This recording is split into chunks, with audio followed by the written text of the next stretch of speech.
Greetings and salutations. I'm Poetic Heretic, and this is a delightfully creepy article I found that I would like to read for all of you here today. It is by Nick Redfern on the Mysterious Universe website. All credit goes to Nick Redfern and Mysterious Universe. So let us begin.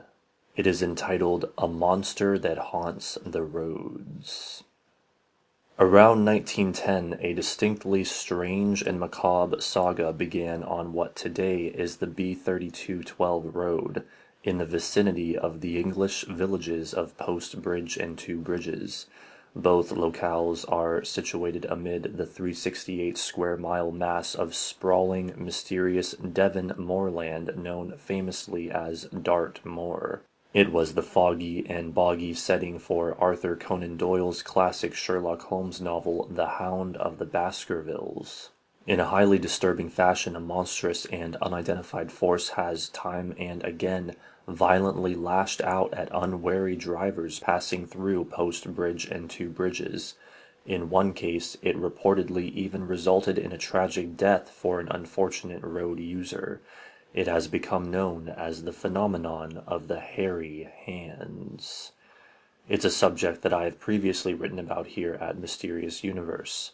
There is a reason why I bring this up. The diabolical hairy hands of Devon have returned to terrorize the people of the little villages and hamlets that, practically unchanged for centuries, still adorn Dartmoor. Michael Anthony worked at the time for a supplier of photocopying machines in Britain, and spent a lot of time traveling the length and breadth of the country meeting clients and promoting, and hopefully selling and or leasing his company's products. Late on the night of January 16th, 2008, Anthony was driving along the B3212 road when he had a terrifying encounter with the unknown. It was an encounter that easily paralleled the many and varied reports of the hairy hands that surfaced way back in the 1910s and 1920s. According to Anthony, it was around 11 p.m., and he had been visiting a customer in Post Bridge. The evening had gone very well. A deal had been struck, contracts had been signed and exchanged, and a pleased and satisfied Anthony was now homeward bound to the city of Bristol. It turned out to be a journey that he would never, ever likely forget.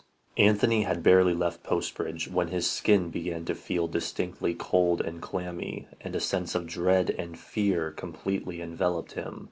And the fact that there seemed to be no logical reason for this only heightened Anthony's fear and concern. After all, he was merely making a leisurely, late-night drive home, something that usually cheered him after spending several days on the road and away from his wife and two young daughters. It would not take long before he found out what lay at the heart of this strange and sinister affair, however. Like so many people before him, Anthony was about to have a dark and very close encounter with a pair of hands of the very hairy variety. He explained further that perhaps 2 minutes after the atmosphere in his car became oppressive, fear-filled, and even somewhat malevolent, he felt his hands begin to quote-unquote go numb. He added, "I actually thought I was having a stroke." Fortunately, it was no stroke. In some ways, however, it was far worse.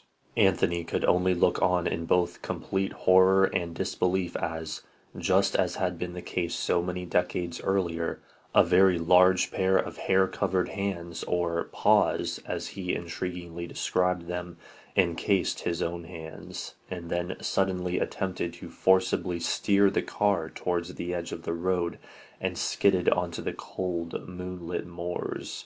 To his credit, Anthony struggled valiantly with the wheel and, on 3 occasions, fought off the actions of the spectral, hairy intruder in his midst. Interestingly, after the 3rd attempt, said Anthony, the hands simply vanished into thin air, amid a brief flash of light.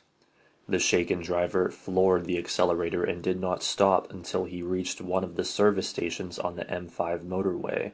The mysterious hairy intruder, it seems, had struck once again. Fortunately, however, on this occasion, it did not succeed in achieving its deadly goal. That concludes the story. Don't forget to rate, comment, favorite, and subscribe. And thanks for watching.